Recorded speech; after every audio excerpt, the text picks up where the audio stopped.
You are wanted out of the state of Jackson, Michigan for failure to pay child support.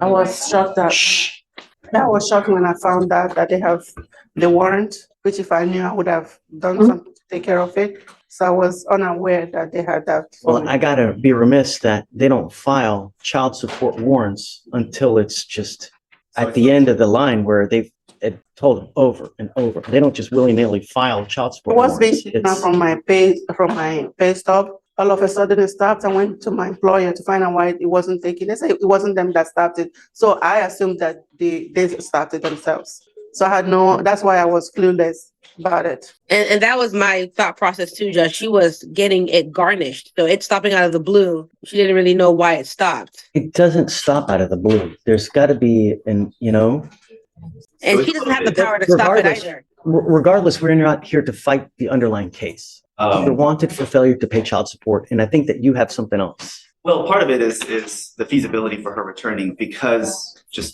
and it's not irony, but in terms of how much she owes and her feasibility to return to cure the warrant in 2 weeks, I spoke with someone in their AG's office and the warrant's been issued out since 2020. The garnishment is correct and the last garnishment was in 2023, but because of the way the mechanism of garnishment works is that she was aware of the warrant at the time, and that's what they claim. But regardless, she is currently in arrears of $41,800. And so for whatever bond the court sets, right, the issue is the feasibility for her actually to return. Now, I'm not opposed to setting a bond, but obviously because of the date of the warrant, the fact that she didn't take care of it for 4 years, that does present an issue. And so with all that, I'm not sure that, because if it's just a setting up to fail, that doesn't help anybody, right? And so, like I said, I'm not opposed to a bond, but I'm just not sure the feasibility of. Let me ask you this.